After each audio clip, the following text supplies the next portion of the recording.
কত যত্নে বানাইয়াছেন আল্লাহ এই আদম শহর। দমের উপর বাড়ি ঘর, দম ফুরাইলে সবই পার।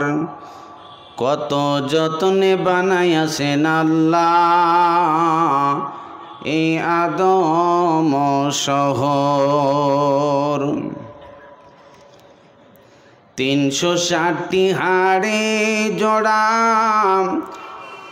রক্ত মাংস আছে ছড়া। 360টি হাড়ে জোড়া, রক্ত মাংস আছে ছড়া। তাহার ভিতর কারেন্ট চলে, কত রঙের খেলা চলে।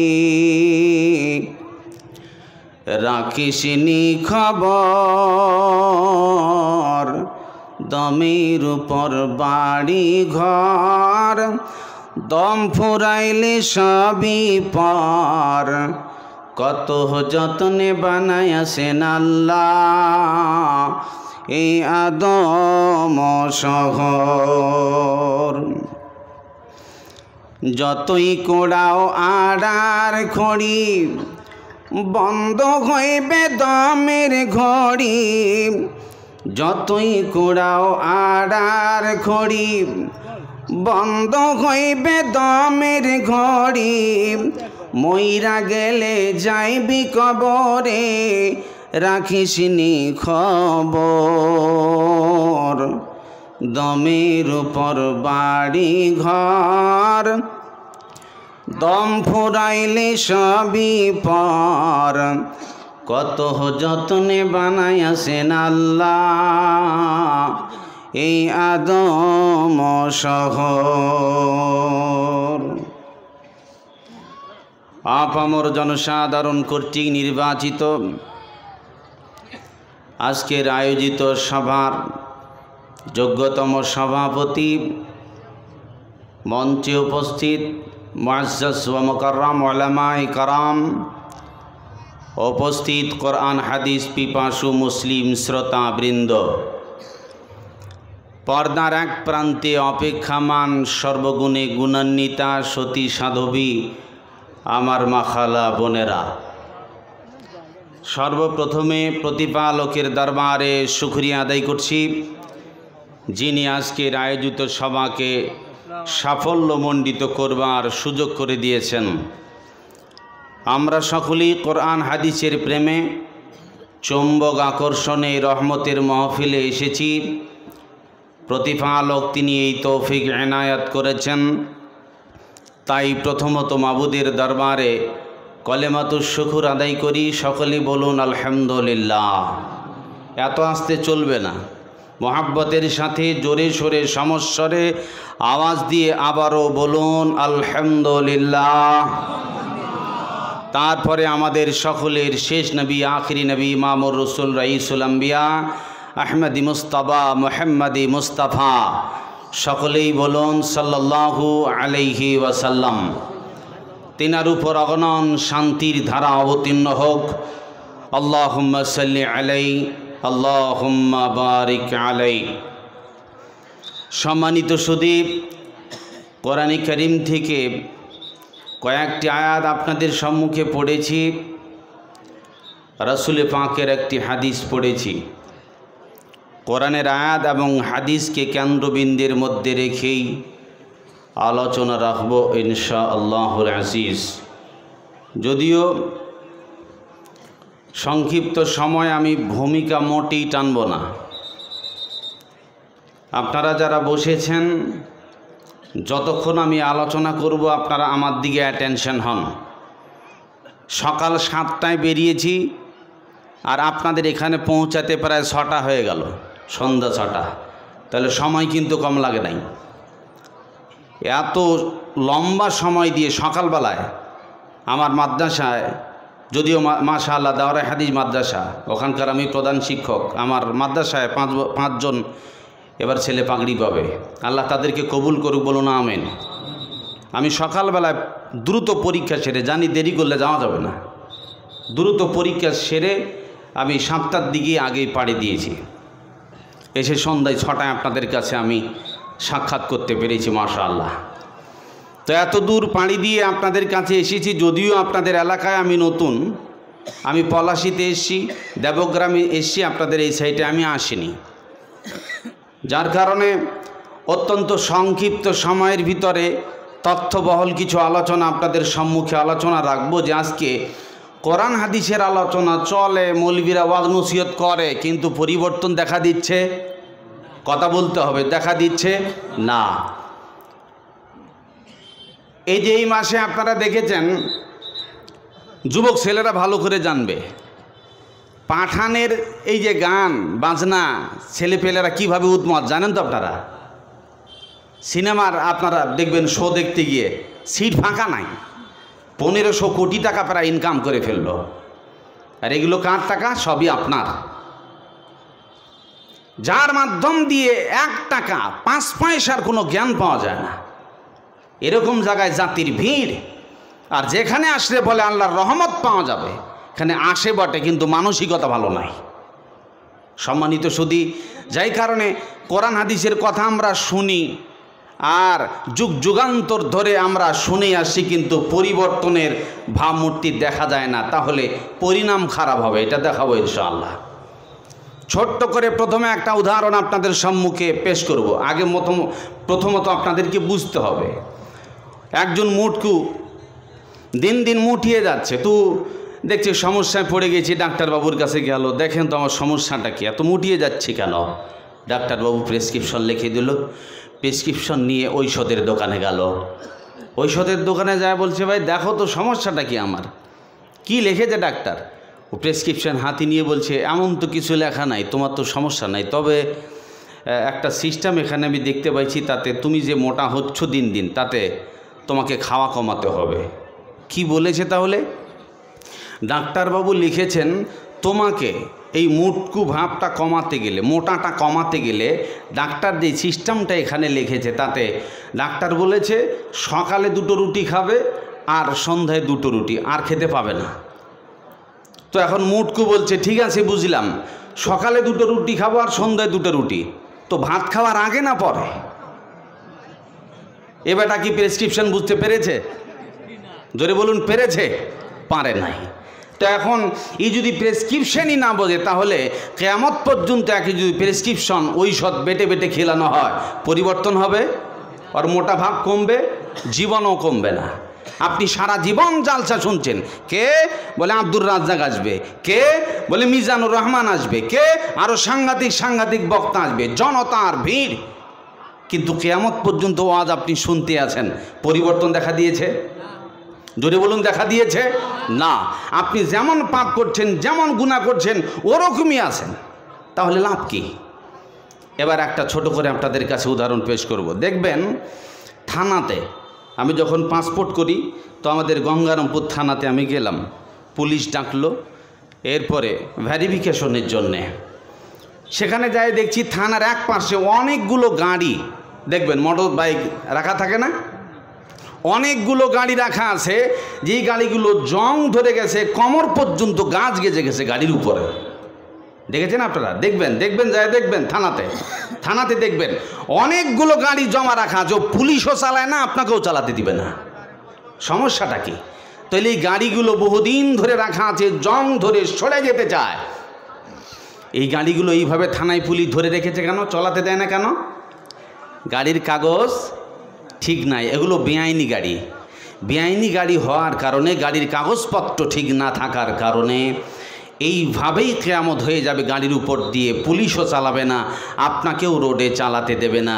সম্মানিত সুধী, পৃথিবীতে যদি আপনার একটা ডকুমেন্টস ঠিক না থাকার কারণে, প্রমাণ ঠিক না থাকার কারণে আপনি যদি পুলিশের সামনে দিয়ে পার না হতে পারেন, পুলিশ যদি আপনাকে ধরে যুগ ধরে গাড়ির উপর ঘাস গাজিয়ে দিতে পারে, তাহলে যেদিন পরকাল হবে সেদিন আমাদের সকলকে উঠতে হবে না? হবে না? আর সেদিন আমাদের সবার ইমানের আধার কার্ড ঠিক করা লাগবে না? আর সেখানে যদি আধার কার্ড, ভোটার কার্ড, আপনার প্যান কার্ড যা আছে সব যদি ইমানের সাথে লিঙ্ক থাকে, বিপদে পড়বেন না? বিপদে পড়ে যাবেন। আল্লাহ বলছেন, أعوذ بالله من الشيطان الرجيم في جنات يتساءلون عن المجرمين ما سلككم في سقر قالوا لم نك من المصلين জান্নাতীরা জাহান্নামীদের দেখতে পাবে, ওরা সাকার নামক জাহান্নামে তারা পড়ে আছে। দেখছি আপনার এই নাংলা গ্রাম নাকি, কি নাম? নাংলা, খুবই টেনা নাম, কিন্তু আমি মুখস্থ করছি হয় না। নাংলা দেউল গেছি, মাশাআল্লাহ, খুবই বড় নাম। এই নাংলার মাটিতে আপনারা এখানে অনেকগুলো জনতা ভিড় জমিয়ে আছেন। আজকের জালসার যোগ্যতম সভাপতি আছে, এই গ্রামের বড় বড় বাঘা বাঘা আলেম আছে। যারা জান্নাতি মানুষ হবে ওরা দেখতে পাবে, হায় রে, এই গ্রামের অনেকগুলো মানুষ যাদের দেখেছিলাম ওরা জালসাতেও ছিল, ওরা মসজিদেও ছিল, এমনি ঘোরাফেরাও করতো দেখছি। আজকে তোরা জাহান্নামের আগুনে কেন পড়ে আছিস বল? সাকার নামক এই জাহান্নামের আগুনে কেন পড়ে আছিস? কে তোকে এখানে ঢুকালো বল? অপরাধ কি বল? তার মানে জাহান্নাম জান্নাতের এমন একটা সিস্টেম থাকবে, জান্নাতীরা জাহান্নামীদের দেখতে পাবে, জাহান্নামীরা জান্নাতীদেরকেও দেখতে পাবে। 10 তলা বিল্ডিংয়ের উপরে, 5 তলা বিল্ডিংয়ের উপরে আমি বসে আছি, এসি ঘর চালু করা আছে, আর প্রচণ্ড রোদে বসে বসে আপনি দেখছেন আপনার সামনে লেবাররা ঘাম ঝরিয়ে ঝরিয়ে কাজ করছে, আপনি আরামের বিছানায় শুয়ে আছেন, আর আপনার চোখের সামনে দেখছেন একজন লেবার ঘাম ঝরিয়ে ঝরিয়ে কাজ করছে। তার মানে আপনার জীবনের আনন্দটা দেখেন আর লেবারের ঘাম ঝরানোর দৃশ্যটা দেখেন। কিয়ামতের দিন জান্নাতি জাহান্নামীদেরকে আমার আল্লাহ দেখবার ব্যবস্থা করে দেবে। তোরা দেখ, ওরে জান্নাতি দেখ জাহান্নামীদের কষ্ট, আবার ওরে জাহান্নামী তোরাও দেখ জান্নাতীদের আরাম। এমনি করি মহান আল্লাহ বলেন, ওয়ানাদা আসহাবুল জান্নাতি আসহাবান নার আন আফিজু আলাইনা মিনাল মা আও মিম্মা রাযাকাকুমুল্লাহ। জাহান্নামীরা জান্নাতীদের না দুনিয়ামত দেখে তার আনন্দে উল্লাস হয়ে যাবে। হায় রে, দেখছি করিম চাচা, আব্দুর রহমান চাচা, আবদুল্লাহ চাচা, হায় রে, তোদের কত নাজ ও নিয়ামত, ফল ফুলে ভরা বিরিয়ানি খাবার, দামি দামি খাবার তোদের কাছে আছে। হায় রে, এত সুন্দর খাবার তোদেরকে আমার আল্লাহ দিয়েছে রে, তোদের কাছে পানীয় ব্যবস্থা সুন্দর আছে। তোমাদের কাছে আমার একটা আবেদন, আমরা জাহান্নামের জ্বালাতে সইতে পারি না, ক্ষুধার জ্বালাতে নাড়ি ভুঁড়ি তন্টি ছিঁড়ে যেতে চায়, বরদাস্ত করতে পারি না। দয়া করে জান্নাতের সুন্দর খাবার না হলেও একটু পানিগুলো আমাদেরকে দাও, ক্ষুধা লেগেছে, দোকানে দৌড়িয়ে গেলাম, ভাই গো আমাকে 1খানা বোতল দাও, 2খানা বোতল দাও। মানুষগুলোকে ডেকে নেন, সামনের মানুষগুলোকে ডাকতে বলছে গো, আসেন না, আসেন গো সামনে, এদিক দিয়ে বসেন ভাই, আমি ব্যাটারি পুড়বো না মোটেই। ভাই আপনারা দাঁড়িয়ে থাকেন না, বসেন, আল্লাহর বাস্তে রহমতের মাহফিল। দাঁড়িয়ে থাকলে খারাপ লাগছে, শয়তান তো আর বসে নাই, আপনাকে যখন তখন কেটে দেবে। আল্লাহর বাস্তে ভাই চেপে চেপে বসুন। ইযা কিলা লাকুম তাফাসসাহু ফিল মাজালিস ফাফসাহু ইয়াফসাহিল্লাহু লাকুম। কাউকে যদি জায়গা ছাড়তে বলা হয়, সেই জায়গা ছেড়ে দিলে আল্লাহ তার জন্য জান্নাতে জায়গা প্রশস্ত করে দেবেন। জোরে বলুন নারে তাকবীর। আসুন ভাই, সামনের দিকে আসুন, পিছনে দাঁড়িয়ে থাকিয়েন না, শয়তান আপনার ক্ষতি করবে। প্রিয় ভাই সব এদিকে অ্যাটেনশন হন, মাহফিলে ভাই কথা বলবেন না, আপনারা শুধু আমার দিকে অ্যাটেনশন হন। দেখেন দৃশ্যটা কত বড় সাংঘাতিক। জাহান্নামীরা বলবে, ওরে বাবা এত না জেনে এমত কিছু দেও না গো। ফাঁকা মাঠে একটা বাড়িতে, ফাঁকা মাঠ থেকে দৌড়িয়ে গিয়ে দেখছি ক্ষুধার জ্বালায় তৃষ্ণা সহ্য করতে পারি না, কই গো বাড়িতে কেউ আছো, 1 গ্লাস পানি দাও। যখন আপনি সারা দিন ধরে রোজা করেন, তৃষ্ণার জ্বালাতে ছটফটি শুরু হয়ে যায়, আপনি যদি একটা বাড়ির দরজায় গিয়ে বলেন একটু 1 গ্লাস পানি দাও, সে যদি না দেয়, না সরে যাও এখান থেকে, 1 গ্লাস পানি তুমি পাবে না। আপনি বলুন, আপনার কলিজা শুকিয়ে গেছে, জীবন বেরিয়ে যেতে চায়, এই সময় যদি আপনাকে এক গ্লাস পানি আমি না দেই তো কেমন লাগবে, কেমন যন্ত্রণাটা লাগবে? এটা পৃথিবীর কথা বলছি। এই বাড়িতে না হলেও পার্শ্ব বাড়িতে গিয়ে কোনো রকম করে ব্যবস্থা করে আপনি আপনার জীবন বাঁচাতে পারবেন। কিন্তু ভাইয়ারা আমার, জাহান্নামীরা দেখবে এত সুন্দর খাবার, তোদের ব্যবস্থা পানীয় কত রকমের আছে, খাবার না হলেও একটু পানীয় ব্যবস্থাগুলো করে দাও, একটু পানি আমাদেরকে দাও। এবার ওই জান্নাতীরা জবাব দিবে, না না না, তুমি আমার করিম চাচাও হলেও, তুমি আমার আব্দুল্লাহ চাচাও হলেও, তুমি যদি আমার গ্রামেরও বন্ধু হও, ভাই হও, পরিচিত কোনো ব্যক্তি হও, উপায় নাই। আমার আল্লাহ বলেছেন, ইন কালু ইন্নাল্লাহা হারামাকুমা আলাল কাফিরিন। জান্নাতীরা বলবে, আজকে জান্নাতি যত খাবার আছে, খাবার তো দূরের কথা, তোমরা যদি বলো এক গ্লাস পানি দাও, এক গ্লাস পানিও তোদের জন্য আমার আল্লাহ হারাম করেছে। পাবি না, পাবি না, পাবি না। কেমন লাগবে?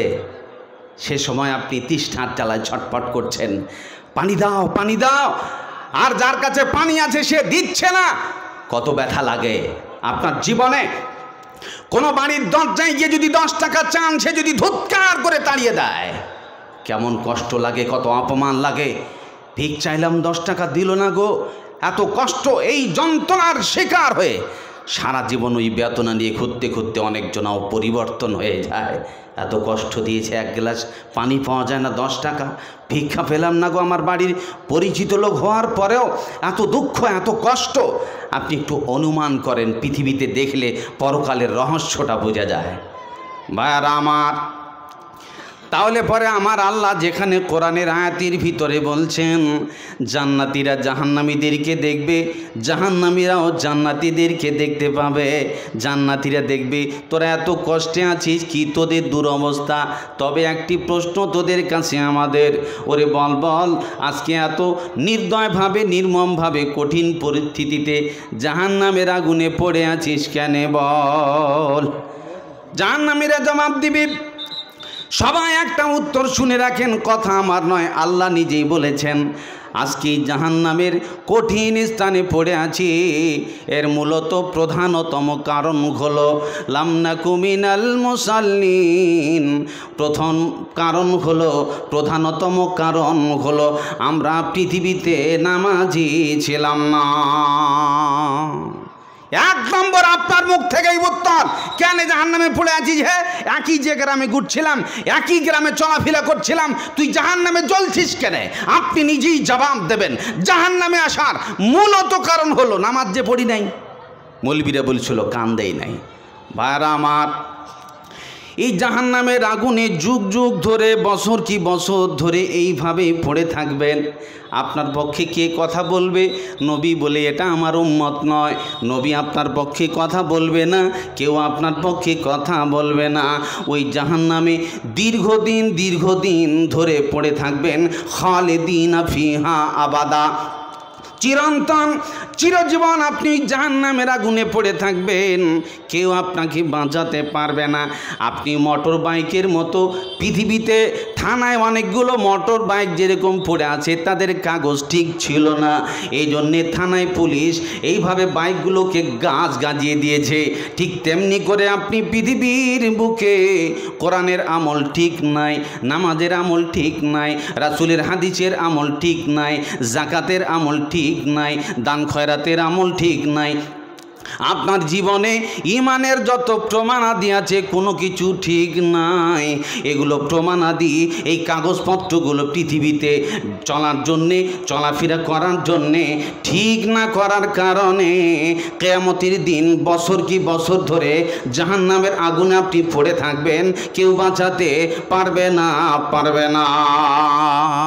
এই বিপজ্জনক মুহূর্তের সম্মুখীন হওয়ার আগে ইমানের কাগজ ঠিক করা দরকার আছে না নাই? বুঝতে পারেন? আওয়াজ দিয়ে বলুন, দরকার আছে না নাই? তাহলে এই দরকার যদি থাকে তো কোরআন হাদিসের আওয়াজ, কোরআন হাদিসের আলোচনার দিকে গুরুত্ব দেওয়ার দরকার আছে না নাই? দিতে হবে, শুধু শুনলে নয়। আল্লাহ বলছেন, ওয়াসাওয়াউন আলাইহিম আনজারতাহুম আম লাম তুনজিরহুম লা ইউমিনুন। তাদের কি ভয় দেখাবার নাই বা দেখাও, তাদের কি বধ করো আর নাই বা করো, তারা মানবে না, বুঝবে না, ওরা ঈমান আনবে না। তার মানে হলো বর্তমান পৃথিবীতে দেখবেন, চলচ্চিত্র জীবনে, পার্থিব জগতে, পৃথিবীতে একটা লোককে বারংবার বুঝাইছি, সকালবেলা দৌড়িয়ে বাড়ির থেকে বেরিয়ে গেল, মাঠে চলে গেল, বোরা কি বরা, বস্তা কি বস্তা, ঘাম ঝরিয়ে কাজ করছে। এই লোকটা এত বড় ভারী ভারী কাজের লোড নেয়, নাইট ডিউটি করে, ওভার ডিউটি করে, এত বড় বড় ভারী কাজ সহ্য করে নিতে পারে। আবার ওই লোকটাকে যদি বলি চল মসজিদে আজান হয়েছে, চল চল মসজিদে, উজুর ব্যবস্থা আছে, পানীয় ব্যবস্থা আছে, পাংখা চলা আছে, এসির ব্যবস্থা আছে, চল চল মসজিদে চল। এখন এই লোকটা বলছে আমার কাপড় খারাপ আছে। যেই লোকটা সারাদিন ধরে কাজ করলো, ভারী ভারী কাজ, কোনো বিরক্ত নাই, আবার ওই লোকটাকে বলছি চল মসজিদে 5-7 মিনিট উজু কর, একটু ফ্রেশ হয়ে যা, আবার সুন্দর পাংখা চালিয়ে তুই হাওয়া খা, নামাজ আদায় কর। 5-7 মিনিট তখন কি বলে? অজুহাত, না গো পারবো না, অসুবিধা আছে, কাল থেকে ইনশাআল্লাহ পড়বো, বলে না? এইভাবে করেই সারা জীবন তার পার হয়ে গেল, তাকে পাল্টানো সম্ভব হয়নি। ভারী যেটা সেটা লোড নিচ্ছে, আর যেটা সহজ সেটা লোড নিচ্ছে না। তার মানে বুঝে নিতে হবে আপনার মনুষ্যত্বের ফিউজ কেটে গেছে। মনুষ্যত্বের ফিউজ কেটে গেলে তাকে কোরআন হাদিস বোঝানো সম্ভব নয়। দেখবেন বিষাক্ত সাপ, খেয়াল করবেন, বিষাক্ত সাপ যদি কামড়ায় দংশন করে, তাহলে বিষাক্ত সাপের কামড়ের যদি বিষ উঠে যায়, ওঝার কাছে গেলেন, এর আগে যদি ওঝা কবিরাজের কাছ থেকে ঝাড়া হতো, এখন তো সব ডাক্তারবাবুর কাছে যায়। আপনি চলে গেলেন কবিরাজের কাছে, কবিরাজের কাছে গিয়ে বললেন দেখেন সাপ কামড়িয়েছে, তো ওদেরও একটা চেকআপের নিয়ম আছে। মুখে লবণাক্ত কিছু অথবা ঝাল মরিচ মুখে কিছু দিল, দেওয়ার পর যদি বিষ উঠে যায় তাহলে ঝালটাও পানি পানি লাগবে, লবণটাও পানি পানি লাগবে। বিষ উঠে গেলে মুখের স্বাদ থাকে না। সাধারণত দেখবেন জ্বর হলে সব তিতা লাগে না, কথা বলে না, তিতা লাগে না, সবই তিতা লাগে। তার মানে জ্বর হওয়ার কারণে আপনার মুখের স্বাদটাই নষ্ট হয়ে গেছে। ইবলিশ আপনাকে যদি বিষাক্ত সাপ যদি কামড়ায়, তা ওই সাপের জ্বালাতে আপনার শরীরে যখন বিষ ছড়িয়ে যায়, আপনি যা খাবার দেন সব কি লাগবে? পানি পানি লাগবে। ভাতের স্বাদ বুঝতে পারবে না, মাংসের স্বাদ বুঝতে পারে না, লবণাক্তের স্বাদ বুঝতে পারে না, ঝালের স্বাদ বুঝতে পারে না, সবই পানি পানি। প্রিয় ভাই সব, যদি পৃথিবীতে যদি বিষাক্ত সাপের বিষ উঠে গেলে সব পানি পানি হয়ে যায়, স্বাদ থাকে না, তাহলে আল্লাহ বলছেন ইন্নাশ শাইতানা লিল ইনসানি আদুউম মুবিন। আমার আল্লাহ তাবারাক ওয়া তাআলা বলছেন শয়তান হলো মানুষের প্রকাশ্য দুশমন। আপনার সাথে আমার দুশমনি আছে। দরজায় দাঁড়িয়ে গেলাম, বাড়ির থেকে বেরোলেই তোকে পিটিয়ে ঠান্ডা করে দেবো, কুপিয়ে দেব, মেরে ফেলে দেব। আপনি আমার টার্গেটই দুশমন। বাড়ির থেকে বেরিয়ে যাওয়ার আগে একটু টেনশন থাকে, দরজায় দাঁড়িয়ে আছে নাকি, বাজারে দাঁড়িয়ে আছে নাকি, কোথাও লুকিয়ে আছে নাকি, ভয় ভয় অনুভব হয়। তার মানে টার্গেটই দুশমন থাকলে তাকে দেখেই ভয় লাগে। আমার আল্লাহ পৃথিবীর বুকে এমন একটা দুশমন ছেড়ে দিয়েছেন, মুসলমানদেরও দুশমন, ইয়াহুদিদেরও দুশমন, খ্রিস্টানদেরও দুশমন, গোটা বিশ্বের মানব জাতির শ্রেষ্ঠ দুশমন, তার নাম ইবলিস শয়তান। আমার আল্লাহ এই শয়তানকে সিল মেরে দিয়ে এমন বিশ্বের মানব জাতিকে সতর্ক করেছি, জেনেলে তোদের জীবনের ঈমান কেড়ে নেবে কে?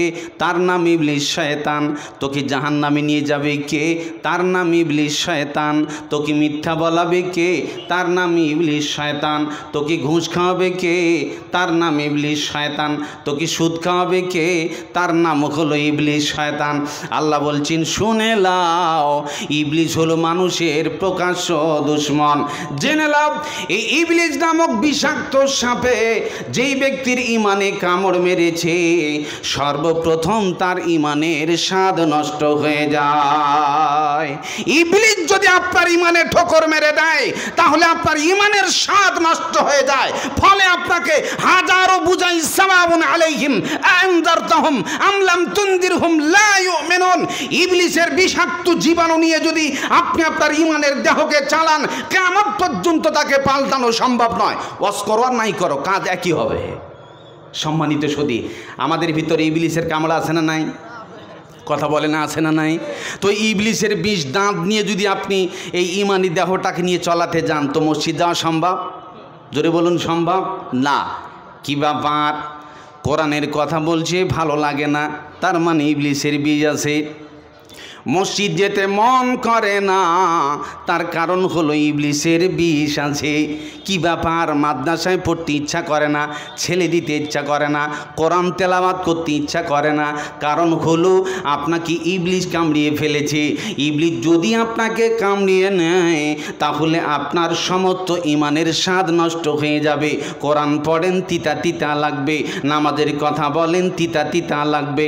যাকাতের কথা বলেন, তিতা তিতা লাগবে। মাদ্রাসার কথা বলেন, তিতা তিতা লাগবে।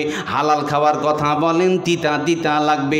যত যা কিছু উপদেশমূলক কথা আপনি তুলে ধরেন না কেন, ইবলিস কামড়ালে আপনার ইমানের স্বাদ আর থাকবে না, থাকবে না। আর আপনি তাকে নিয়ে চলতে চাইছেন, ইমান ঠিক করতে পারবেন? জোরে বলুন, পারবেন? দেখেন, মসজিদে যখন আজান হয়, রাসূল সাল্লাল্লাহু আলাইহি ওয়াসাল্লাম বলছেন, শয়তান পাততে পাততে পালায়। কত বড় সাংঘাতিক আওয়াজ! লাহু দুরাত, রাসূল শব্দ ব্যবহার করেছেন। মসজিদে যখন আজান হয়, শয়তান পাততে পাততে পালায়, যেখানে আর আওয়াজ শুনতে পায় না। আবার আজান শেষ, শয়তান চলে এলো। দেখেন আপনার পিছনে কত শ্রম, পরিশ্রম, ঘাম জড়ায় ইবলিস শয়তান। ওর টার্গেট একটাই, আপনাকে জাহান্নামে নিয়ে যেতেই হবে। এই ভোট কালেকশন করার ধান্দা ওর। আপনি তৃণমূল থেকে বিজেপি হবো কী করে? এই ধান্দা লয়। ও শুধু আপনাকে পার্টি চেঞ্জ করাবে এটাই নয়, ওর পার্টি শুধু নয়, আপনার নীতি চেঞ্জ করে আপনাকে এমন একটা গাড়ি উঠিয়ে দেবে, যেই গাড়ি সরাসরি চলে যাবে জাহান্নাম। এরকম নীতি, এরকম মনোভাব নিয়ে যে চলে, তার নাম ইবলিস শয়তান। আজান শেষ, মসজিদে এসেছে, ইকামত শুরু, আবার শয়তান পালায়। জোরে বলুন সুবহানাল্লাহ, আওয়াজ দিয়ে বলুন সুবহানাল্লাহ। আজানের ভোল্টেজ কত! এই জন্য দেখবেন যখন আজান হয়, কুকুর ভোকে, ভোকে না? কুকুর কাঁদে, হাউমাউ করে কাঁদে। তার মানে শয়তান যে দৌড়িয়ে পালায়, এটা কুকুর দেখতে পায়। জোরে বলুন সুবহানাল্লাহ। সম্মানিত সুধী, আজান শেষ, ইকামত শেষ, কাতার রেডি, আপনার রেডি, ইমাম প্রস্তুত। সুবহানাল্লাহি ওয়া বিহামদিহি। এখন শয়তান আবার ঢুকে যায়। কত দূর ঢুকে যায়? ভাইরা আমার, কাতার রেডি হয়ে গেছে, শয়তান তবুও বসে নাই। এবার তার পাওয়ারফুল ক্ষমতা আপনার বিবেকে ঢুকে যায়, আপনার দিলের ভিতরে ঢুকে যায়, আরও গল্প বানিয়ে দেয়।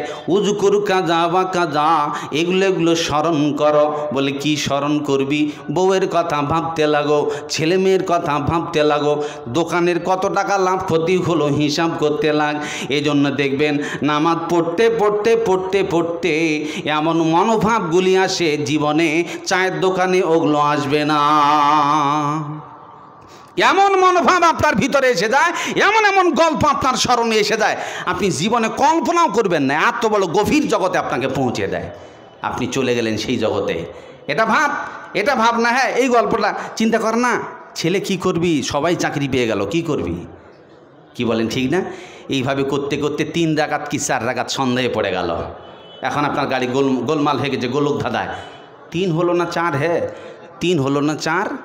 রাসূলের গোলমাল হয়েছে কয়েকবার শিক্ষা দেওয়ার জন্যে। আপনি কি করবেন? আমাদের দেশের ইমাম ভুল করলে তো পাবলিক মনে হচ্ছে মেরে দিব। মৌলবীর ভুল হবে কেন? কি বলেন, আছে না? ঠিক আছে না?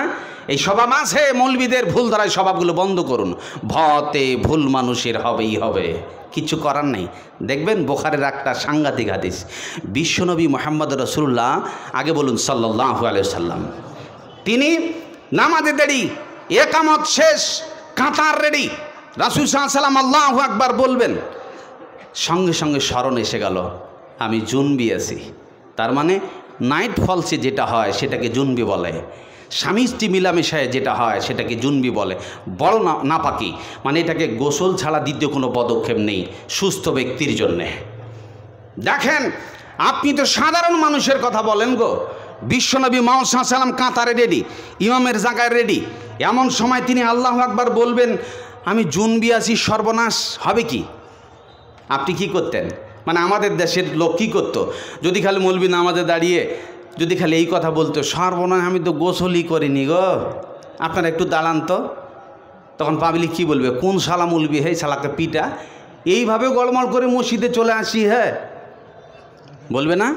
পাবলিক লাখ চকে ছিঁড়ে খেয়ে নেবে, দিয়ে দিবে কয়েকটা। আপনারা ভালো করে জানেন আপনি কত বড় গভীরে ঢুকে গেছেন। আর আপনার কথা বলছি না, এটা কার কথা বলছি?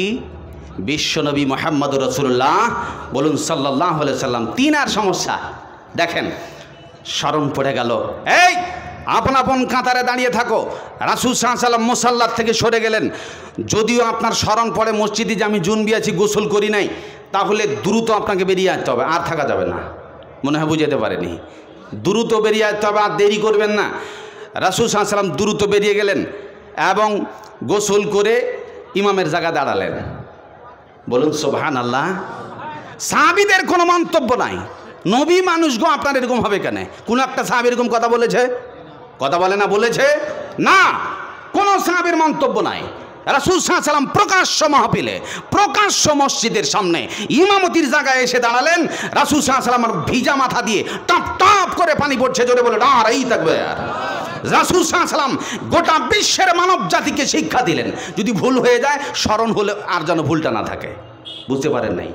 যদি ভুল হয়ে যায়, এখন যদি আপনি মনে করেন যে না ওইভাবে গাড়িটা চালিয়ে দেয়, রাসূল পাপী হতো না? জোরে বলুন, পাপী হতো না? রাসূল পাপী হয়ে যেতেন।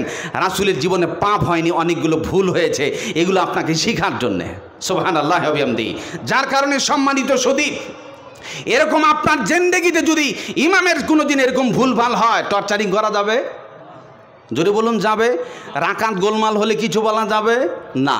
3-4 সন্দেহ হলে লাস্টে সিজদায় সহু হবে, এটা হলো শয়তানকে ব্যত্যাঘাত। বলুন সুবহানাল্লাহ। যার কারণে কম বেশি সন্দেহ হলে কমের উপর সিদ্ধান্ত নিতে হবে, লাস্টে সিজদায় সহু হবে। এখানে মন্তব্য করার সুযোগ নেই। মৌলভী সাহেব বেতন দিয়ে রাখছি, নগদ নগদ মাসে মাসে টাকা পেমেন্ট করি, ভুল হবে কেন? কি বলেন, এই কৈফিয়ত চলবে না?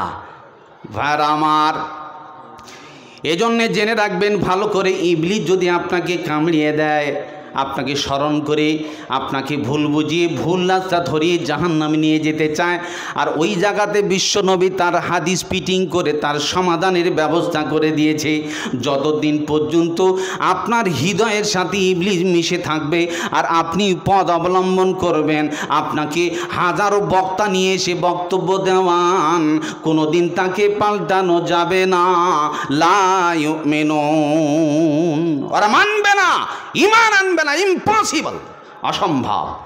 আপনাকে তাহলে এই শয়তানের বীজ ঝাড়ার দরকার আছে না নাই? আছে না নাই? ভালো করে শুনে রেখে দিন। শয়তানের বীজ দাঁত ভাঙার তার নিজেরই বাস্তব ঘটনা, বুখারী শরীফে লম্বা চলা হাদিস। রাত্রিবেলায় যখন শোবেন, জরুরি কিছু আমল, রাত্রিবেলায় যখন শোবেন আয়াতুল কুরসি পড়তে হবে। কি পড়তে হবে? আয়াতুল কুরসি যদি রাত্রিবেলায় আপনি শোয়ার সময় পড়েন, তাহলে ইনশাআল্লাহ রাসূলের হাদিসের বরকতে আপনি শয়তানের হাত থেকে নিরাপদ। বলুন সুবহানাল্লাহ। শুধু তাই নয়, এই আয়াতুল কুরসি মুখস্থ আছে আপনাদের? আল্লাহু লা ইলাহা ইল্লা হুয়াল হাইয়ুল কাইয়ুম আছে, একটা মাত্র আয়াত গো। জীবনে তো বহুত বেশারাম গান সব ছেলেদের মুখস্থ হয়, কি বলেন, আছে না? যেগুলো নয় সেগুলো আপনার মুখস্থ আছে, অথচ এত বড় সাংঘাতিক একটা আয়াত। রাসূল এও বলেছেন যদি কেউ প্রত্যেক ফরজ নামাজের পরে আয়াতুল কুরসি পড়ে, তাহলে সেই ব্যক্তি জান্নাতে ঢুকে গেছে। বলুন সুবহানাল্লাহ। তো জান্নাতে ঢোকে না কেন? মরে না তাই। আপনি মরবেন কি সঙ্গে জান্নাতে ঢুকে যাবেন। এই শয়তানের বীজ দাঁত ভাঙার জন্যে এই আয়াতুল কুরসি আপনাকে আমল করতে হবে। আর অনেকগুলো অপশন আছে, আমি সবগুলো বলছি না, শুধুমাত্র ইঙ্গিত করছি আপনাদের কাছে যে এই শয়তানের বীজ দাঁত থাকলে তাকে কোরআনের রুচি ফিরিয়ে দেওয়া সম্ভব নয়, যতই বুঝানো মানবে না।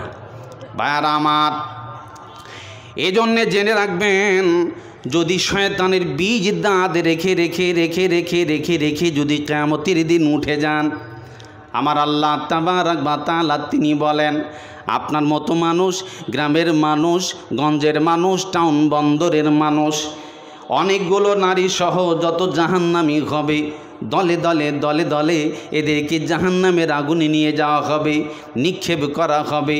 দলে দলে কুল্লামা উলকিয়া ফিহা ফাওজুন সালাহুম খাজানাতুহা, যখন আপনাকে দলবদ্ধভাবে জাহান্নামের আগুনে নিয়ে যাওয়া হবে, জাহান্নামের গেটম্যান, জাহান্নামের খাজিন, জাহান্নামের দারোগা বাবু জিজ্ঞাসা করবে ব্যাপারটা কি? ওরে দেখছি তোরা অনেকগুলো মানুষ জাহান্নামের ব্যাপারে রেজিস্টার হয়ে গেছে, জাহান্নামের ব্যাপারে চূড়ান্ত সিদ্ধান্ত হয়ে গেছে, তবে বল বল বল কি ব্যাপার, তোদেরকে জাহান্নামের আগুনে দিছে কেন? আলাম ইয়াতিকুম নাযীর, তোদের কাছে কি কেউ ভয় দেখাতে আসে নাই, বক্তা আসে নাই? আপনি জবাব দিবেন বলে হ্যাঁ এসেছিল। দক্ষিণ দিনাজপুর থেকে মাওলানা আবুল কালাম আজাদ এসেছিল, আমাদেরকে কোরআন হাদিসের মেসেজগুলো, কোরআন হাদিসের ঔষধগুলো বেটে বেটে যুক্তির কোষ্ঠী পাথর দিয়ে বুঝিয়েছিল। ভয় দেখানিওয়ালা এসেছিল। ফেরেশতা বলবে তাহলে বল তোরা জাহান্নামে কেন, কি ব্যাপার তোদেরকে বুঝায়নি? বলে হ্যাঁ বুঝিয়েছিল, ওয়াজ হয়েছে, নসিহত হয়েছে, বাৎসরিক কত রকমের অলিগলিতে বক্তব্য হয়, মসজিদে খুতবা হয়, জমিয়তি বক্তব্য হয়। এতগুলো বক্তব্য শোনার পরও তাদের ভিতরে পরিবর্তন আসে নাই কেন? জাহান্নামে আসার মূলত কারণ হলো বালা কাদ জাআনা নাযীর, আমাদের কাছে বক্তা এসেছে, ভয় দেখানে বালা এসেছিল, তবে অপরাধ ভুল সমস্যাটা হলো আমরা সেই ফাঁকা যাব না, তাদের কথাগুলো কি মিথ্যা বলে উড়িয়ে দিয়েছিলাম, আমরা তাদের কথাগুলো মূল্যায়ন করি নাই। না, এই সব ব্যাপারে আল্লাহ পাক কোনো নাজেল করে নাই, যার কারণে এদের কথা মূল্য দেওয়া যাবে না। নগদ চাপাও, হাত পেতে নাও, বাকির খাতা শূন্য থাক, দূরের বাদ্য গিলাম শোনে, মাঝখানে যে বেজায় ফাঁক, এই বেলা ভাই মদ খেয়ে নাও, কাল নিশীতের ভরসা কই, চাঁদিনী জাগিবে যুগ যুগ ধরি, আমরা তো আর রব না সই। সুতরাং দুফুর্তি নো চিন্তা, যেমন ইচ্ছা তাই করো। আমরা শুনছি মৌলভী সাহেবরা ওয়াজ করে, বুঝায়, কোরআন হাদিসের কথা বলে, তো এরা জান্নাত জাহান্নামের কথা বলে, মরব কবে আর জান্নাত জাহান্নামের ঘটনা কবে ঘটবে? এত বড় লম্বা আশা নিয়ে থাকা যাবে না। যার কারণে এই যে পৃথিবীর যত পাপ আছে, এই নগদটা আগে সাইরে ফেলো, বাকির খাতাটা বাদ থাক, ওটা পরে মইলে দেখা যাবে। কি বলেন, আছে না এরকম? আছে না? এই জন্য পৃথিবীতে আপনি নগদ পাপ যত আপনি পৃথিবীতেই সেরে ফেলেন, আপনার পৃথিবীতে পাপের কোনো খান্তি নেই, অভাব নেই। পাপ করে করে করে করে করে আপনার খাতা জর্জরিত হয়ে গেছে, কুৎসিত কালো ময়লা পড়ে গেছে, অথচ কোনো টেনশনই নেই।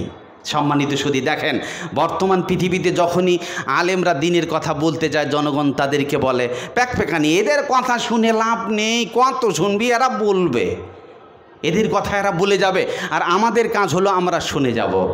দেখবেন বর্তমান পৃথিবীতে এই যে এখন মাধ্যমিক পরীক্ষা চলছে না? আচ্ছা, মাধ্যমিক পরীক্ষা চলছে, এর আইন কত? গতকালকে আপনার রতুয়ায় ছিলাম আমি, তো ওখানে পুলিশ প্রশাসন নিষেধ করেছে, না জালসা করতে দেবে না। তো ওগুলো এই রতুয়া কাহালা খুবই ডেঞ্জার, সাংঘাতিক জায়গা। পুলিশ দারোগাবাবু যখন অনুমতি দেয় না, তখন বলছে জালসা আটকায় কে দেখি, সব শালাকে কচু কাটা করে কাটবো। কত বড় সাংঘাতিক ক্ষমতা দেখুন, ওদিকে লোকই আলাদা, বক্তাও ভয় করে, খুবই সাংঘাতিক মানুষ। তবুও একটা লিমিট দিয়েছে যে এখন বাইরে মাইক দিবেন না। তো আচ্ছা বুঝলাম, তার মানে এই যে পরিষেবাটা প্রশাসনিকভাবে দেওয়া হচ্ছে, পরিবেশ দূষণ, আওয়াজ দূষণ জানে না হয়। আপনার বাড়িতে ছেলে মেয়ে আছে, মাধ্যমিক পরীক্ষা দিবে, এই ডিস্টার্ব নয়, কথা নয়, কেউ আপ ডাউন করবি না, ওকে পড়তে দে। টেনশনটা কিসের? মাধ্যমিকে যেন রেজাল্টটা ভালো হয়, পাস করতে পারে, নম্বর বেশি পায়। দেওয়ালেরও কান আছে, জোরে কথা বলবি না। সম্মানিত সুধী, আপনি একটা মাধ্যমিক পাস করবার জন্য আপনার পরিষেবা এত টেনশন। দেখছি মেয়ে ছেলেগুলো পরীক্ষা দিয়ে আসছে, আর বুলেরোর ভিতরে মোবাইল চালিয়ে গান শুনছে, আর চিকির চিকির হিকির হিকির কত, ওর টেনশনই নেই। ওই যে কারিশমা কাপুরের যখন বিয়ে হয়, তখন পত্রিকায় দিয়েছিল, যার বিয়ে তার কিছুই নাই, পাড়াপড়শির ঘুম নাই। যেই মেয়ে পরীক্ষা দিবে ওর টেনশনই নাই, বাপ মায়ের ঘুম নাই, টেনশনে পড়ে আছে, পাস করবে কি করে। তো আচ্ছা, এই মাধ্যমিক পরীক্ষাটা এই বছরে যদি নম্বর কম টম হয়ে যায়, ফেল পড়েন, তো আগামী বছরও চান্স আছে না নাই? কথা বলে না, চান্স আছে না? পরে আপনি পরীক্ষা দিতে পারবেন। কিন্তু পৃথিবীর পরীক্ষায় যদি হেরে যান, এত টেনশন থাকে, আসল পরীক্ষাটা কখন হবে? বুঝতে পারেননি কখন হবে? যখনই মরে যাবেন। ফায়জা বালাগাতিল হুলকুম ওয়া আনতুম হিনাইদিন তানজুরুন, যখন আপনার শ্বাস প্রশ্বাস কণ্ঠনালী পর্যন্ত এসে যাবে, পাশে সবাই দাঁড়িয়ে দেখবে, বাপ দেখছে, মা দেখছে, গ্রামবাসী দেখছে, জাতি দাঁড়িয়ে দেখছে, পার্টির নেতা সবাই তারা দাঁড়িয়ে অবাক দৃশ্যে তাকিয়ে রয়েছে, কেউ কিচ্ছু করতে পারে না, সবাই অবাক। দেখবেন যখন মোটর সাইকেলের সাথে ট্যাক্সির ধাক্কা লাগলে ট্যাক্সিওয়ালাকে দোষায় না? ট্যাক্সির সাথে বাসের ধাক্কা লাগলে বাসওয়ালাকে দোষায় না? আর বাসের সাথে ট্রেনের ধাক্কা লাগলে ওর কাছ থেকে জরিমানা আদায় করতে পারবে কোনো বাপের বেটা? বুঝতে পারেন নাই, পারবে? পারবে না, কারণ ওর ক্ষমতা আলাদা। ও যখন চলন্ত গতিতে চলবে, সবাই দাঁড়িয়ে যাও, আমাকে আগে যেতে হবে। মস্তানি যদি বেশি করে সামনে কেউ আসিস তো গুঁড়িয়ে পিষিয়ে দেবো। সম্মানিত শুধু এই তার পাওয়ারফুল ক্ষমতা। বার আমার ঠিক তেমনি করে আজরাইল যখন আসবে, তার ট্রেন ঢুকিয়ে ফেলবে আপনাকে মার্ডার করবার জন্যে, মারবার জন্যে, আত্মাটাকে নেবার জন্যে। আপনাকে একটা থাপ্পড় মারলাম, শালা তুই আমাকে মারলি কেন? খেয়ে বোমা ফাটাফাটি হলো, মারামারি কাটাকাটি হলো, বিচার হলো, জরিমানা হলো। পৃথিবীর বুকে আপনার জমিনে আমার গাই গরু ফসল খেয়েছে, বিচার করো, জরিমানা হবে।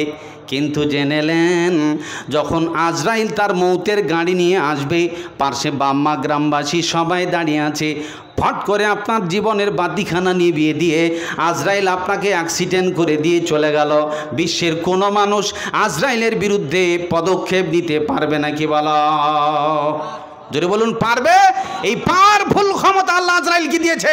ও যদি ঠকে, প্রধানমন্ত্রী তোরও ক্ষমতা নেই, মুখ্যমন্ত্রী তোরও ক্ষমতা নেই, বাঘা আলেম তোমারও ক্ষমতা নেই।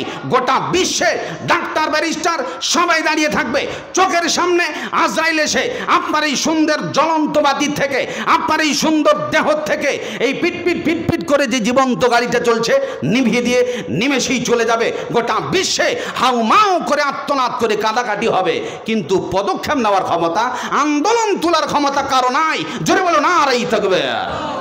এই ক্ষমতার সিস্টেম যিনি করেছেন তিনি কে? তিনি হচ্ছেন আল্লাহ পাক। সম্মানিত সুধী, যার কারণে এই আল্লাহ পাক রব্বুল আলামিনের এতগুলো ব্যবস্থা যা আল্লাহ করেছেন, ইন্নাল্লাহ আলা কুল্লি শাইইন কাদির, তিনি প্রত্যেকটা জিনিসের উপর ক্ষমতা রাখেন। আল্লাহর ক্ষমতার উপর আমাদের হস্তান্তর করার ক্ষমতা আছে? জোরে বলুন আছে? হাত ফেলার ক্ষমতা আছে? নেই। যে বেশি বাড়বে আল্লাহ তাকে দ্রুত কমিয়ে দেবে। বাংলাদেশের একজন মহিলা, ওই সব মেয়েদের নাম বলা ঠিক নয়, তবুও না জানলে তো, না বললে তো বুঝবেন না। ওই যে তসলিমা নাসরিন, নাম শুনেছেন না? নাম শুনেছেন না? বাংলাদেশের বিখ্যাত মহিলা, নাম করা মহিলা, আর তার কলমের ধার হলো কোরআন হাদিসের বিরুদ্ধে। এরকম একটা লম্পট মহিলা যখন বাংলাদেশ থেকে ভারতে পলাতক হয়, সেই সময় বরখার সহযোগিতা নিয়েই পালাতে হয়েছে। জোরে বলুন সুবহানাল্লাহ। অথচ তার বক্তব্য হলো বরখার বিরুদ্ধে। সম্মানিত সুধী, এই মহিলাটির আপাতত দৃষ্টিতে একটা দুর্ঘটনা। এই যে এখন মেয়েদের একটা পোশাক উঠেছে, প্লাজো পায়জামা, ঢোলা ঢালা, কি বলেন? নিয়ে দিয়েছেন ছেলে মেয়েদেরকে আপনারা, দেখবেন প্লাজো, তার মানে খুবই ঢিলা ঢালা পায়জামা। এই ঢিলা ঢালা পায়জামা পরে বাড়িতে চলাফেরা করছিল, উজট খেয়ে পড়ে গেল। সে একজন নিজে বড় ডাক্তার, পায়ে আঘাত লেগে গেল। যার কারণে ডাক্তারদের কাছে পরামর্শ হলো, রং চিকিৎসা হলো, হাঁটু কেটে রং চিকিৎসা হলো, চিরতরের জন্য পঙ্গু হয়ে গেল। আজও পর্যন্ত বেডশিটে পড়ে আছে। জোরে বলুন সুবহানাল্লাহ। আল্লাহর মার, হদের বার। পৃথিবীতে নমরুদ বেড়েছে, আল্লাহ তাকে শিক্ষা দিয়েছেন। ফেরাউন বেড়েছে, আল্লাহ তাকে নীল দরিয়ায় ডুবিয়ে শিক্ষা দিয়েছেন। আবু জাহেল বেড়েছে, আল্লাহ পাক রব্বুল আলামিন ছোট্ট ছোট্ট ছেলেদেরকে দিয়ে পিটিয়ে ঠান্ডা করেছেন। যারাই পৃথিবীতে বাড়বে, কোরআন হাদিসের বিরুদ্ধে পদক্ষেপ নেবে, আল্লাহ পাক রব্বুল আলামিন এরকম ফেরাউন মার্কাদেরকে পিটিয়ে ঠান্ডা করে জ্বলন্ত প্রমাণ রাখবেন। জোরে বলে নারাই থাকবে। সম্মানিত সুধী, যার কারণে কোরআন হাদিস এবং আল্লাহর অলৌকিক ক্ষমতা, এক আশ্চর্যজনক ক্ষমতা, এটা মানুষের দেখার কিচ্ছু করার নেই, আপনাকে মানতেই হবে। তুরস্কে 40 সেকেন্ডে কাঁপিয়ে দিলেন, পারবেন আপনি? আটকাতে পারবেন? এখন আপনার এই গ্রামে 2 সেকেন্ডে আল্লাহ পাক রব্বুল আলামিন হুড়মুড় করে সব ভেঙে চুরমার করে দেবে, পারবেন আটকাতে? জোরে বলুন পারবেন না। কারো ক্ষমতা নেই। যার কারণে আলেম উলামারা আপনাদেরকে এক কথাই বলে, জাহান্নাম থেকে বাঁচতে হবে। যখন আমরা কথা বলি তো জনগণ বলে কি এদের প্যাকপ্যাকানি শুনবে। হ্যাঁ, কলকাতাতে দুইজন লোক ঘুরতে গেছে, ঘুরতে ঘুরতে ঘুরতে ঘুরতে হঠাৎ রাত 12টা বেজে গেল। এখন বলছে এক কাজ করি, চল লজে গিয়ে একটু আরাম করি। লজ ম্যানেজারের সাথে কথা হলো, তো ঘর ফাঁকা টাকা আছে বলে, আছে একটা ঘর, তাও আবার প্রায় ৭৪ তলা উপরে। ঠিক আছে দেন, সুরসুর করে হাঁটতে লাগবো যদ্দূর গাড়ি যায়। এরপরে টিকিট কাটা হলো, দুইজন বন্ধু চলতে লাগলেন। সামনে আছে শিক্ষিত পণ্ডিত আর পিছনে আছে কে, তোতলা। যখন সিঁড়িতে উঠতে লেগেছে, হাঁটতে লেগেছে, সামনে শিক্ষিত পণ্ডিত বন্ধু আর পিছনে তোতলা। ও ডাকছে বারবার, শোন। ও সামনে শিক্ষিত পণ্ডিত, ও কিন্তু গুরুত্ব দেয় না। ও হাঁটতে আছে আর পিছন থেকে ডাকতে আছে, ও হাঁটতে আছে, ও পিছন দিক থেকে ডাকতে আছে। তোতলা তো এইভাবে হাঁটতে হাঁটতে হাঁটতে প্রায় 69 তালা উপরে। আর কতটুকু বাকি? 1 তালা। যখন 69 তালা উপরে গেছে তখন ও বলছে, এতক্ষণ ধরে তোতলা তুই কি প্যাক করছিলি যে, কি বলছিলি তুই এতক্ষণ ধরে, মাথা খেয়ে নিলি তখন থেকে দেখছি। ওই শুরু থেকে উঠতে লেগেছি তখন শোন করছি, মাথা খেয়ে নিলি তুই। আচ্ছা কি বলছিলিস বল তো, কি বলছিলিস বল। তখন এই তোতলা বলছে শিক্ষিত পণ্ডিত বন্ধুকে, চাবি আনা হয় নাই। যা সর্বনাশ। পণ্ডিত বন্ধু থমকে গেল, কি করলাম? হ্যাঁ, চাবি আনা হয়নি। আচ্ছা চাবি না থাকলে ঘর খোলা যাবে? জোরে বলুন, যাবে?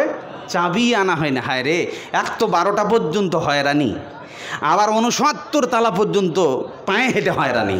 কত হয়রানি, ছি ছি ছি ছি ছি। এখন পস্তাতে লাগলো, ছি ছি। তোর কথাটাকে যদি আমি শুরু থেকেই মূল্যায়ন করতাম, এত দূর পর্যন্ত হয়রান হওয়া লাগতো না। এখন পস্তায় লাভ আছে? জোরে বলুন, লাভ আছে? পস্তায় এখন লাভ নেই। ভাইয়ারা আমার, বর্তমান পৃথিবীতে যারা মাদ্রাসা চালায়, মসজিদ চালায়, জালসা কমিটি, বক্তারা আপনাদেরকে ডাকে, আসো জান্নাতের দিকে, জাহান্নাম থেকে বেঁচে যাও। আমরা বলছি ভাই আসো, মাধ্যমিক পরীক্ষা নয়, কবরের পরীক্ষার প্রস্তুতি নয়, পরীক্ষা নাও। পৃথিবীর পরীক্ষা নয়, পরকালের পরীক্ষার প্রস্তুতি নাও। আমরা ডেকে ডেকে পরকালের পরীক্ষার জন্য প্রস্তুতি নিচ্ছি। যখন আপনাকে ওয়াজ নসিহত করে ডাকছি, জনগণ বলছি বক্তার তোতলার কথা কি শুনবে। হ্যাঁ, আমরা ডাকছি আর আপনি পালিয়ে যাচ্ছেন, আমরা ডাকছি আর আপনি সরে দাঁড়াচ্ছেন। আলেমেরা ডাকছে, মসজিদ থেকে বেরিয়ে পালিয়ে গেলেন। তার মানে পৃথিবীতে মানুষ আলেমদেরকে, বড় বড় বক্তাদেরকে, মুহাদ্দিসদেরকে বানিয়েছে এরা তোতলা। এইভাবে করতে করতে করতে করতে করতে যখন টক করে মৌতের গাড়ি ঢুকে যাবে, আপনি মরে যাবেন, কবরে চলে গেলেন, ফেরেশতা প্রশ্ন করবে মান রাব্বুকা মা দীনুকা মান নাবিয়ুকা। এবার তুই প্রশ্নের উত্তরখানা দে। এখন আপনি বলবেন যা শালা ইমানের চাবি আনা হয় নাই। যা শালা, মৌলবীরা ওই যে ওয়াজ করে সুন্দর করে বুঝাইছিল গো, ওদের কথাগুলো যদি আগে শুনতাম, পৃথিবীতে যদি তাদের কথাগুলোকে কান লাগাতাম, তাহলে আর এই কবরে এত বড় বিপজ্জনক পরিস্থিতির সম্মুখীন হওয়া লাগতো না। এখন আপনি বিপদে পড়ে যাবেন, থাকতে কর উপায় না হাল, তার দুঃখ সর্বকাল। এখন আপনি পস্তাবেন, পস্তায় লাভ আছে? জোরে বলুন, লাভ আছে? যে ব্যক্তি দুনিয়াতে কাফের হইবে, বিষধর সাপে তারে দংশন করিবে। সাপের সংখ্যা যেন 99 হবে, পেটের ভিতরে তারা বাসা বাঁধিবে। বিষের জ্বলনে তারা করিবে ক্রন্দন, রক্ষা পাইবে না শুধু বাড়িবে জ্বলন। এইভাবে কিয়ামত তক হইতে থাকিবে, ইহা হতে কোনো মতে রক্ষা নাহি পাবে। এক একটি সাপের বিষ এমনই যন্ত্রণা, পবিত্র হাদিসে নবী দিয়েছেন বর্ণনা। এক একটি সাপ পৃথিবীতে যদি নিঃশ্বাস ছাড়িত, তামাম পৃথিবী পুড়ে ছাই হয়ে যেত। লতা পাতা গাছপালা কিছু রইত না, শাকসবজি খাদ্যদ্রব্য কিছুই গজাত না। এই কবরের প্রস্তুতি নেওয়া দরকার আছে না নাই? আওয়াজ দিয়ে বলেন, আছে না নাই? যদি আপনি কবরের প্রস্তুতি নিয়ে উত্তরটা সঠিক দিতে চান, তাহলে কুরবান হতে হবে বিশ্ব নবীর কাছে। কুরবান হতে হবে কোরআন হাদিসের কাছে। তাহলে আপনি পরকালে ফালতু এই উত্তর দিবেন না, জাহান্নামে এলাম কেন, তাদের কথাগুলোকে মিথ্যা বলে উড়িয়ে দিয়েছিলাম, আলেমরা ডেকেছে তাদের কথা মূল্যায়ন করি নাই, যার কারণে আজকে জাহান্নামে এসেছি। উত্তর আপনার আল্লাহ উত্তরটা শুধু কোরআনে টুকে দিয়েছেন, কিচ্ছু করার নেই। সম্মানিত সুধী, এরকম কঠিন মুহূর্তের সম্মুখীন হওয়ার আগে আমাদের সকলেরই কী করা দরকার? কোরআন খুলুন, হাদিস খুলুন, আর দেখেন আপনাকে সব টক টক টক টক করে গল্প পড়বে, আপনাকে বাঁচার পথ বেলে দেবে। পৃথিবীতে এমন কোনো কিতাব নাই, এমন কোনো সাংঘাতিক কিতাব পৃথিবীতে নেই যারা আপনাকে জান্নাতের পথ ধরিয়ে দিতে পারে।